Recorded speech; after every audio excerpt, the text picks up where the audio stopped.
Hello students, कैसे हैं आप सब लोग। उम्मीद करती हूँ सब अच्छे होंगे और स्वस्थ होंगे। मैं Meena Rana ICT virtual class में आपका स्वागत करती हूँ। स्टूडेंट्स, हम पढ़ रहे हैं क्लास 6 की हिंदी बसंत भाग 1 से एक नया चैप्टर लेके आए हैं जिसका नाम है बचपन।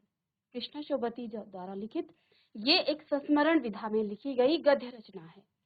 संस्मरण यानी कि अपनी पुरानी यादों में से कुछ यादें आपके सामने उन्होंने प्रस्तुत किया है। और वो कौन सी यादें हैं? बचपन। अपने बचपन की कुछ बातें उन्होंने आपके सामने यहाँ पर बताई है जो वो आपको पढ़नी है। तो आइए, क्या क्या इनके बचपन की चीजें थी ये सभी यहाँ पर लेखिका हमें बताती हैं। तो कहती है, मैं तुम्हें अपने बचपन की ओर ले जाऊंगी। यहाँ लेखिका कहती है कि मैं तुम्हें अपने बचपन की ओर ले जाऊंगी। कहती है, मैं तुमसे कुछ इतनी बड़ी हूँ कि तुम्हारी दादी भी हो सकती हूँ, तुम्हारी नानी भी, और बड़ी बुआ भी, और बड़ी मौसी भी। परिवार में मुझे सभी लोग जीजी कहकर ही पुकारते हैं। लेखिका बताती है कि मेरी अपने उम्र के बारे में बता रही है और आपको एक आइडिया दे रही है कि आप की उम्र से जो है मैं कितनी बड़ी हूँ। कहती है, मैं तुमसे कुछ इतनी बड़ी हूँ कि मैं तुम्हारी दादी भी हो सकती हूँ और तुम्हारी नानी भी। यानी कि जो उम्र आपकी दादी की है और आपकी नानी की है वही उम्र यहाँ पर कृष्णा जी की भी है। ठीक है। वे कहती हैं, क्या कहती हैं कि परिवार में तुम्हारी बड़ी मौसी भी हो सकती है, तुम्हारी मम्मी की बहन, और तुम्हारी बुआ यानी कि तुम्हारे पापा की बहन। तो इनमें से जो है कुछ भी, यानी कि मैं तुमसे इतनी बड़ी हूँ। कहती है, परिवार में मुझे सभी जीजी कहकर पुकारते थे। आगे उन्होंने बताया, हाँ, मैं इन दिनों कुछ बड़ा बड़ा यानी उम्र में सयाना महसूस करने लगी हूँ। कृष्णा सोबती जी कहती हैं कि मैं इन दिनों कुछ बड़ा बड़ा यानी उम्र में कुछ सयाना महसूस करने लगी हूँ। ऐसा वो क्यों कर रही है महसूस? शायद इसलिए कि पिछली शताब्दी में पैदा हुई थी। पिछली शताब्दी यानी कि 100 वर्षों की एक शताब्दी होती है। तो कहती है शायद में वो 90s में जो है जन्म लिया है, अभी हम 20 चल रहा है, 21 चल रहा है। तो कहती है कि मैं इसलिए ऐसा महसूस कर पा रही हूँ क्योंकि यहाँ पर क्योंकि वो जो है पिछली शताब्दी में पैदा हुई है। मेरे पहनने ओढ़ने में भी जो है काफी बदलाव आए हैं। वो क्या कह रही हैं कि उनके पहनने और ओढ़ने में क्या है, काफी बदलाव आए। ठीक है। तो अब यहाँ पर देखिए, पहले मैं रंग बिरंगे कपड़े पहनती थी और नीला जामुनी ग्रे, काला चॉकलेटी। अब मन जो है कुछ ऐसा करता है कि सफेद पहने। अब देखिए इनमें क्या क्या चेंज, देखिए जब बदलाव आता है, समय परिवर्तन होता है, तो हमारे जीवन में, हमारे पहनावे में, हमारे रहन सहन में, हमारे खान पीन में, सभी चीजों में बदलाव आ जाता है। जैसे आप बहुत छोटे होते हैं तो आपके शौक कुछ और होते हैं, आप जो है खिलौनों से खेलते हैं, आपके कपड़े पहनने का ढंग अलग होता है। धीरे धीरे आपकी उम्र बढ़ती रहती है तो उस हिसाब से आपके जो है कपड़े भी बदल जाते हैं। यहाँ पर लेखिका हमें यही चीज बता रही है कि मैं जो हूँ अब जो है कुछ बड़ा बड़ा यानी सयाना मैं महसूस कर रही हूँ कि मैं कुछ बड़ी हो गई हूँ। और ये शायद इसलिए हुआ क्योंकि मैं पिछली शताब्दी में पैदा हुई थी। अब कहती है, पहले मैं जो हूँ नीला जामुनी ग्रे काला चॉकलेटी, और अब जो है कपड़े पहनती रही। ठीक है। अब उनका मन जो है कुछ ऐसा करता है कि वो सफेद पहनूं, गहरी नहीं हल्के रंग। मैंने पिछले दशकों में तरह तरह की पोशाकें पहनी है। पहले फ्रॉक, फिर निकर वकर, स्कर्ट, लहंगे, गरारे और चूड़ीदार और घेरदार कुर्ते। तो यहाँ पर अपने अलग अलग पहनावे की वो बात कर रही हैं कि जो वो बहुत छोटी थी तो वो क्या पहनती थी, फ्रॉक पहनती थी। इसके बाद वो जो है थोड़ा और बड़ी हुई तो वो जो है फिर निकर और वकर पहनती थी, स्कर्ट पहनती थी, लहंगे वो पहनने लगी धीरे धीरे, गरारे, और अब वो चूड़ीदार और घेरदार कुर्ते पहनती है। तो इस तरह से जैसे जैसे जीवन में बदलाव आता है, हर स्टेज में आपकी जो है खान पीन में, बच्चे जो है बहुत सारी चीजें चॉकलेट खाते हैं, है ना। तो और भी चीजें हैं, जैसे आपके जो चिप्स वगैरह आते हैं वो खाते हैं। धीरे धीरे जब वो बड़ा होता है वो उन चीजों से दूर हो जाता है। ठीक है ना। तो हमारे खान पीन में, हमारे सोच में, हमारे जो रहन सहन है, हमारे रहने का तरीका, हमारे सोच का ढंग भी बदल जाता है। ऐसे ही यहाँ लेखिका हमें बता रही है कि मैं जो हूँ इस तरह के कपड़े पहनती थी, पहले गहरे कपड़े पहनती थी, लेकिन अब मेरा मन कुछ हल्का पहनने को करता है। पहले मैं जो हूँ अलग अलग तरीके के गहरे कलर के कपड़े पहना करती थी, अब यहाँ पर देखते हैं आगे क्या कहती हैं कि बचपन के कुछ फ्रॉक तो मुझे अब तक याद हैं। अब देखिए कहती हैं, देखिए कुछ चीजें आपके साथ यादें ऐसी जुड़ी होती हैं कि वो हमेशा उम्र भर आपके साथ रहती हैं। यानी आपका किसी चीज से, किसी घटना के साथ ऐसा लगाव हो जाता है या आपके साथ कोई ऐसी घटना घटित होती है कि आप उसे उम्र भर नहीं भूल पाते हैं। आपके साथ यहाँ पर हमारी जो लेखिका हैं वो भी कहती हैं कि बचपन के कुछ फ्रॉक तो मुझे अब तक याद है। यानी उनके जो फेवरेट कपड़े थे, जो फ्रॉक थी, वो अभी तक उनको याद है। क्या बताती हैं? हल्की नीली और पीली धारीदार फ्रॉक। कैसी थी उनकी? हल्की नीली और पीली धारीदार फ्रॉक। ठीक है। गोल कॉलर और बाजू पर भी गोल कफ। तो उनके गोल कॉलर थे, कफ यानी कि फुला हुआ जो होता है, ठीक है, और उसके जो कॉलर पर गोल कफ भी था।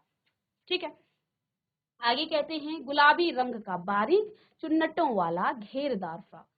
तो इस फ्रॉक के बारे में अभी भी उनको जो है पूरी याद है, यानी कि वो उनकी फेवरेट रही होगी, इसलिए उनको याद है। नीचे गुलाबी रंग की फ्रिल थी। उन दिनों फ्रॉक के ऊपर की जेब में रुमाल और बालों में इतराते रंग बिरंगे रिबन का जो है चलन था।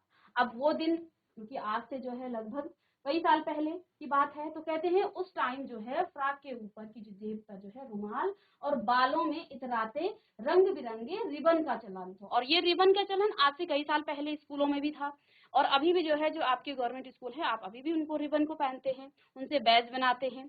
तो अब लेमन कलर का बड़े प्लेटों वाला गर्म फ्रॉक जिसके नीचे फर टकी थी, दो ट्यूनिक भी याद है। अब देखिए यहाँ पर, देखिए इनको जो है दो फ्रॉक के बारे में इन्होंने बताया। एक तो ये वाला फ्रॉक था जिसमें जो है क्या था, जिसके नीली और पीली धारी वाला जो है फ्रॉक था, गोल कॉलर उस पे थे, बाजू पर जो है गोल कफ थी, एक हल्के गुलाबी रंग का बारीक चुन्नटों वाला घेरदार फ्रॉक, और दूसरा था लेमन कलर का बड़े प्लेटों वाला। तो दो फ्रॉक की उनको यहाँ पर उन्होंने जिक्र किया है। कहते हैं दो ट्यूनिक भी उन्हें याद है, एक चॉकलेट रंग का और अंदर की जो है कोटी प्याजी, दूसरा ग्रे और उसके साथ सफेद कोटी। ठीक है। अब आगे देखिए, मुझे अपने मोजे और स्टॉकिंग भी याद है। अब लेखिका को अपने मोजे और स्टॉकिंग भी उनको याद है। बचपन में हमें अपने मोजे खुद धोने पड़ते थे। कहती हैं बचपन में हम जो हैं अपने मोजे खुद धोते थे, वह नौकर या नौकरानी को नहीं दिए जा सकते थे, इसकी सख्त मनाही थी। यानी कि अन्य काम तो उनके नौकर चाकर लगे हुए थे, लेकिन अपने मोजे खुद धोने थे। ठीक है। पेरेंट्स, उनके माता पिता उनको नौकरों को देने से मना करते थे कि उनको जो है अपने सॉक्स नहीं देने हैं। तो अब कहती हैं हम अपने सॉक्स खुद धोया करते थे। हम बच्चे इतवार की सुबह इसी में लगाते थे। इतवार यानी कि संडे को, रविवार को। तो कहते हैं हम जो भी बच्चे थे, हम इतवार की सुबह जो है इसी में लगाते थे, अर्थात अपने मोजे धोने में। धो लेने के बाद अपने अपने जूते पॉलिश करके चमकाते, और जब मोजे धो लेते थे तो अपने अपने जूते भी पॉलिश करते थे। ठीक है, सभी को करनी चाहिए। अभी अब जूते कपड़े या ब्रश से रगड़ते तो पॉलिश की चमक उभरने लगती है। आप भी ब्रश अपने जूतों पर पॉलिश करते होंगे, तो जब आप पॉलिश लगाते हैं तो वो गहरा होता है, लेकिन धीरे धीरे जब आप उसको रगड़ते हैं, तो ब्रश लगाते हैं, उसको रगड़ते हैं, तो वो जो आपकी जूता है वो चमक जाता है। तो अब इनका काम क्या था? इतवार की सुबह पहले तो अपने मोजे धोते थे, अपने सॉक्स धोते थे, उसके बाद अपने जूतों पर पॉलिश करके उसे कपड़े या ब्रश से रगड़ते थे। आगे कहते हैं सरवर मुझे आज भी बूट पॉलिश करना अच्छा लगता है। अब देखिए, अब लेखिका बताती हैं क्योंकि बचपन में हमने ये काम किया है, बूट पर पॉलिश करना, जूतों पर वो पॉलिश किया करती थी। कहती हैं आज भी मुझे वो चीज क्या है, आज भी मुझे अच्छा लगता है जूतों पर पॉलिश करना। हालांकि अब नई नई किस्म के शू आ चुके हैं, कहते हैं, लेकिन अब जो है ऐसे ऐसे शूज आ रहे हैं जिन पर जो है पॉलिश की आवश्यकता भी नहीं पड़ती है। लेकिन कहते हैं अब जो है कहना होगा कि ये पहले से कहीं ज्यादा आरामदेह है। यानी कि पहले के जो जूते थे और अब के जो जूते हैं उनमें बहुत फर्क है। पहले उन पे बहुत मेहनत करनी पड़ती है। हमें जब नए जूते मिलते तो उसके साथ ही छालों का इलाज शुरू हो जाता, यानी कि जब तक जूता फटता नहीं तब तक उनको जूते भी नहीं दिए जाते। छालों का इलाज यानी कि पहले जो जूते हैं वो इस तरह कदर से फट जाते थे कि जूते जो हैं छाले, पाँव में छाले पड़ जाते थे। ठीक है, तो कहते हैं जैसे ही उनको नए जूते मिलते थे तो उन जूतों के साथ ही उन छालों का इलाज भी शुरू हो जाता था, क्योंकि नए जूते में फिर पाँव आपका सेफ रहेगा तो कुछ दिन वो छाले आपके ठीक रहेंगे। जब कभी लंबी सैर पर निकलते अपने पास रुई जरूर रखते, और स्थिति ऐसी थी कि जब कभी लंबी सैर पर निकलते तो अपने पास रुई जरूर रखते थे। जूता लगा तो रुई मोजे के अंदर। हाँ, हमारी तुम्हारे बचपन में तो बहुत फर्क हो चुका है। अब लेखिका हमें बता रही हैं कि आज तुम्हारा बचपन क्या है और अपने बचपन की वो बात बता रहे हैं। लगभग एक सदी पहले की ये बात बताई जा रही है। तो अब कहते हैं कि हमारे और तुम्हारे बचपन में बहुत फर्क है। ठीक है, हर शनिचर को हमें ऑलिव ऑयल या कैस्टर ऑयल पीना पड़ता है। तो यहाँ लेखिका ने बताया कि हर शनिवार को उनको कैस्टर ऑयल और ऑलिव ऑयल पीना पड़ता था। यह एक मुश्किल काम था। शनिचर को बहुत से ही नाक में, सुबह से ही नाक में इसकी गंध आने लगती थी। अब जिस चीज से आप नफरत करते हैं तो आपको, जैसे आप भी कई बार दवाई पीते हैं, ठीक है, तो आपको जो है उसकी गंध आती है, तो आपका जो है फिर सुबह से ही पूरा दिन खराब हो जाता है कि आज तो हमें ये दवाई पीनी है। तो यही लेखिका यहाँ बता रही हैं कि शनिचर को सुबह से ही नाक में इसकी गंध आने लगती, क्योंकि अब उनको शाम को वो ऑलिव ऑयल और कस्टर्ड ऑयल जो है उनको पीना है। छोटे शीशे के गिलास जिन पर ठीक खुराक के लिए निशान पड़े रहते थे, उन्हें देखते ही मितली होने लगती थी। अब ऐसे गिलास होते थे जिनमें जो है क्या दिए जाते थे, निशान दिए जाते थे कि इतना इतना इतना। तो इस प्रकार से जो है जैसे 5 ml, 10 ml, 7 ml, इस प्रकार से जो है गिलास पर जो है मार्क्स किए जाते थे। छोटे शीशे के गिलास होते थे वो, और उनको देखते ही मितली जैसे कि उल्टी आने जैसे हो जाता था। तो कहते हैं उनको देख करके जो है मितली होने जैसी उनको लगता था। मुझे आज भी लगता है कि अगर हम ना भी पीते शनिवारी दवा, अब इस दवा का नाम उन्होंने क्या रख दिया, शनिवारी दवा। लेखिका कहती हैं आज भी मुझे वो दवा याद है, वो ऑलिव ऑयल और कैस्टर्ड ऑयल मुझे आज भी याद है। और यहाँ लेखिका बताती हैं कि इससे कुछ ज्यादा फर्क न पड़ता यदि हम ना भी पीते तो, ठीक है, कुछ ज्यादा बिगड़ने वाला नहीं था, सेहत ठीक ही रहती। तुम्हें बताऊंगी कि हमारे समय और तुम्हारे समय में कितनी दूरी हो चुकी है।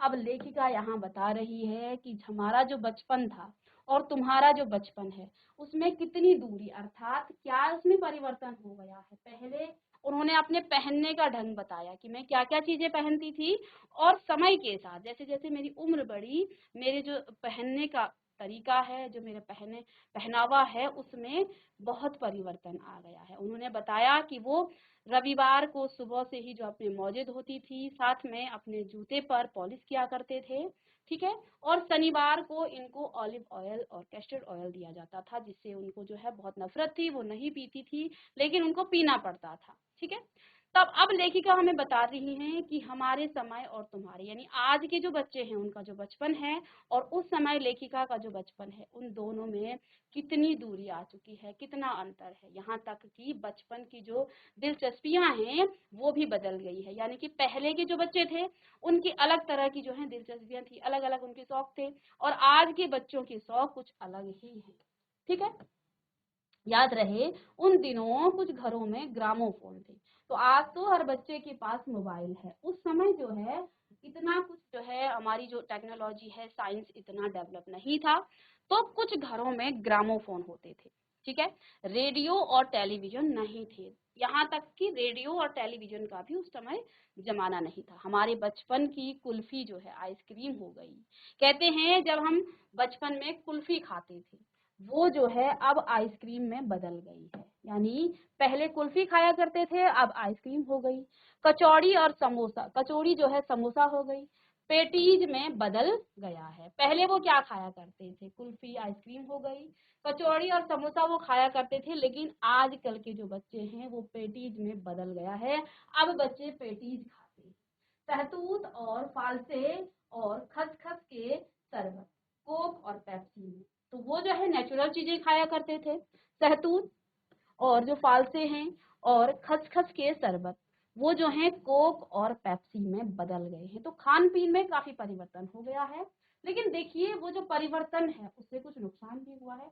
लेकिन हम यहाँ पर उनकी बचपन की बात जान रहे हैं।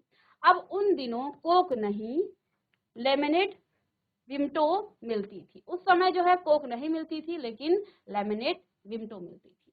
शिमला और नई दिल्ली में बड़े हुए बच्चों का जो है वेंगर्स और डेविको रेस्तरां की चॉकलेट और पेस्ट्री जो है मजा देने वाली होती थी। अब देखिए कहते हैं शिमला और जो नई दिल्ली में बच्चे रहते थे, वो जो बड़े बच्चे वहां होते थे, यानी कि जिनका बचपन शिमला और नई दिल्ली में बीता होगा, उनकी जो है ये अलग अलग प्रकार की चॉकलेट और पेस्ट्रीज को खाते थे। हम भाई बहनों की ड्यूटी लगती थी शिमला मॉल से ब्राउन ब्रेड लाने की। अब वो अपने बचपन की कुछ बातें और हमसे शेयर कर रही हैं। कहती हैं हम भाई बहनों की ड्यूटी लगती थी। किस प्रकार की ड्यूटी? शिमला मॉल जो है उनके घर के कुछ सामने रहा होगा। कहते हैं वहां से वो ब्राउन ब्रेड लाने की उनकी ड्यूटी लगती थी। हमारा घर मॉल से ज्यादा दूर नहीं था। इनका घर जो है यानी लेखिका का घर उस मॉल से, शिमला मॉल से ज्यादा दूर नहीं था। एक छोटी सी चढ़ाई और गिरजा मैदान पहुंच जाते, वहां से एक उतराई उतरने और मॉल पर वो जो है पहुंच जाते थे। तो अब लेखिका ने बताया कि जो मॉल है जहां से वो ब्राउन ब्रेड लिया करते थे, वहां से उनका घर कुछ ज्यादा दूर नहीं था। एक छोटी सी चढ़ाई वो चढ़ा करते थे, फिर गिरजा मैदान आ जाता था और वहां से एक उतराई उतरते ही मॉल पर वो पहुंच जाते थे। ठीक है। इसके बाद देखिए कन्फेक्शनरी काउंटर पर तरह तरह की पेस्ट्री और चॉकलेट की खुशबू मन भावनी। अब जब वो मॉल में पहुंचते थे तो आगे आप देखते हैं जहां पर आपको जो है कांच के जो है काउंटर लगे होते हैं, तो वहां पर जो है तरह तरह की पेस्ट्री और चॉकलेट की जो खुशबू है वो मन भावनी, यानी यहाँ जाते ही जो है मन जो है ललचा जाता था। हमें हफ्ते में एक बार चॉकलेट खरीदने की छूट थी।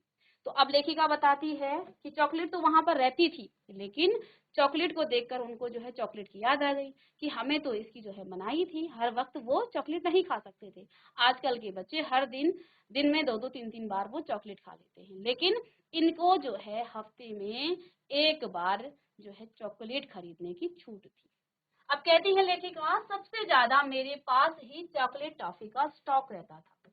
अब लेखिका कहती हैं कि हम जो भाई बहन थे, हम में से सबसे ज्यादा चॉकलेट और टॉफी का स्टॉक मेरे पास रहता था। ऐसा क्यों? मैं चॉकलेट लेकर खड़े खड़े कभी ना खाती। मैं चॉकलेट ले तो लेती, लेकिन ऐसा नहीं है कि तुरंत खा लिया। मैं खड़े खड़े कभी नहीं खाती। घर लौटकर पहले साइड बोर्ड पर उसे रख देती और रात के खाने के बाद बिस्तर में लेटकर मजा ले लेकर के खाती। तो कुछ बच्चे होते हैं ना, बिल्कुल आप उसी टाइम दो तो वो बच्चे जो है तुरंत से खा लेते हैं, वहीं पर जो है रैपर निकाल करके और वहीं पे खा लेंगे। लेकिन कुछ बच्चे उसे संभाल के रखते हैं, मतलब उसे मजा लेके खाते हैं कि किस टाइम मुझे ये खाना है। तो लेखिका भी हमारी ऐसी ही थी। कहती हैं जब मुझे चॉकलेट मिलता था तो मैं उसे उस टाइम नहीं खाती थी, खड़े खड़े उसे कभी भी नहीं खाती थी। पहले मैं उसे साइड बोर्ड में रख देती और रात का जब खाना हो जाता बिस्तर में लेट करके मैं उसे मजे ले ले करके खाती थी। अब आगे लेखिका ने कहा कि शिमला के जो काफल हैं वो भी बहुत याद आते हैं। तो शिमला में जो है काफल भी होते हैं, तो वो कहती हैं वो काफल भी मुझे बहुत याद आते हैं। खट्टे मीठे, कुछ एकदम लाल और कुछ गुलाबी, रस भरी कसमल सोच कर ही मुंह में पानी भर आई।